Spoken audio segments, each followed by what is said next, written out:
एक बंदा है, सीए है, डिलॉयट में काम कर चुका है, चाहता तो वो लंदन में सेटल हो सकता था।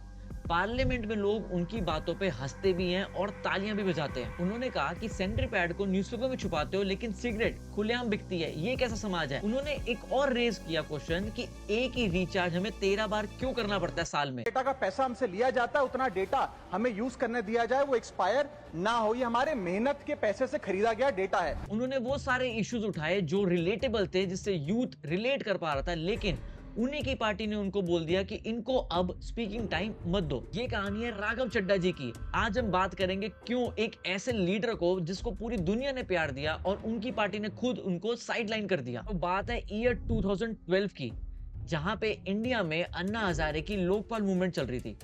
वहीं पे एक नौजवान जो सीए था और जो डिलॉयट जैसी कंपनी में काम कर चुका था, वो अरविंद केजरीवाल के पास आके कहता है कि मैं आपकी हेल्प करना चाहता हूं। वो थे राघव चड्ढा। 26 साल की उम्र में राघव चड्ढा आप पार्टी का सबसे यंग ट्रेजरर बन गया, किसी भी मेजर पार्टी का सबसे यंग ट्रेजरर। फिर 2020 में Delhi elections, Rajendra Nagar constituency, BJP के खिलाफ 20,000 प्लस वोट से जीत, 57% का वोट शेयर, एक बहुत बड़ा मैंडेट। 2022 में पंजाब इलेक्शंस, राघव चड्ढा जी को को इंचार्ज बनाया गया। 117 सीटों में से 92 सीट्स राघव चड्ढा जी ने जीती। ये कोई आम बात नहीं थी। फिर 2022 में 33 साल की उम्र में राज्यसभा पहुंचे और सबसे यंग मेंबर ऑफ पार्लियामेंट बने।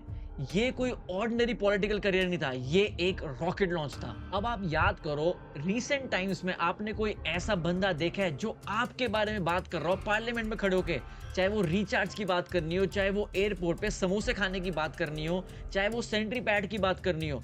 कोई भी अभी रीसेंट टाइम्स में कोई ऐसा बंदा नहीं आया था जिसने इन इश्यूज के बारे में बात करी हो। राघव चड्ढा जी ने बोला कि जब मोबाइल रिचार्ज हमें करना पड़ता है तो हमें एक महीने का रिचार्ज 28 दिन का क्यों होता है, हमें पूरे साल में 13 बार रिचार्ज क्यों करना पड़ता है, ये तो कंज्यूमर से चोरी है। एयरपोर्ट्स पर खाना इतना महंगा है, क्या इस पर कोई रेगुलेशन नहीं होना चाहिए? क्या कोई अफोर्डेबल कैंटीन का मैकेनिज्म नहीं होना? और जब आप एयरपोर्ट पे जाते हो तो 400 का सैंडविच, 300 की चाय, ये क्या है? वहां पे भी तो हम जैसे लोग ही जाते हैं।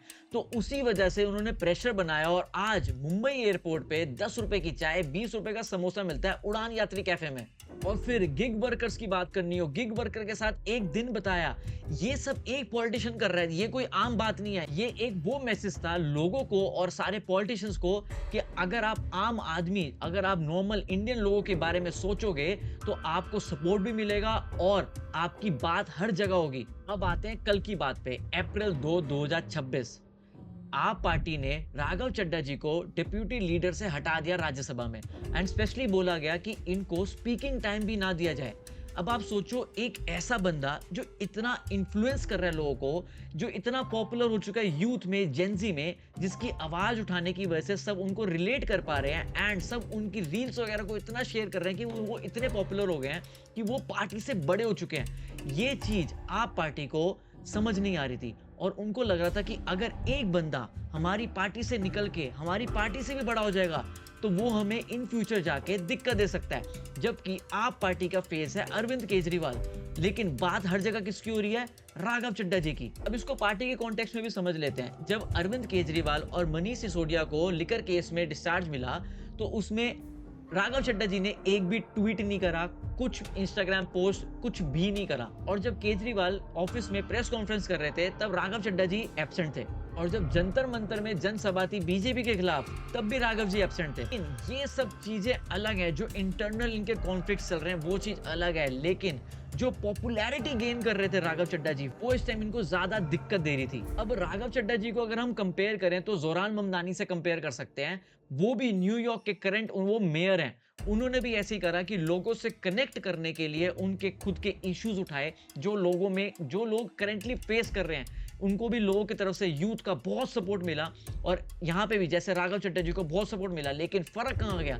वहां पे सपोर्ट मिला, यहाँ पे इनको साइडलाइन कर दिया गया। राघव चड्ढा जी ने एक गलती कर दी, उनको पार्टी के अंदर रहना था जहां पे ब्रांड सिर्फ केजरीवाल है। उनकी पार्टी के अंदर रह के वो बातें करते तो शायद उनको साइडलाइन ना किया जाता, जहां पे इनको साइडलाइन कर दिया गया और वहां पे जोरान ममदानी मेयर बन गया। दोनों केसेस सेम है, same age, same style, same connect with youth, लेकिन यहाँ पे गलत हुआ और वहां पे वो मेयर हैं आज। यही है डेमोक्रेसी का फर्क। एक को आवाज मिलती है तो वो कहां से कहां पहुंच जाता है, जहां पे आवाज दबाई जाती है तो वो बंदा साइडलाइन कर दिया जाता है। अब राघव चड्ढा जी 2028 तक राज्यसभा में एमपी है, उनको कोई ताकत नहीं हटा सकती। लेकिन उनका आने वाला मूव क्या होगा ये बहुत इंटरेस्टिंग होगा देखना। क्या वो पंजाब बीजेपी को ज्वाइन कर लेंगे जैसे कि रूमर्स हैं, या फिर वो आप में ही रहेंगे और साइलेंटली काम करेंगे।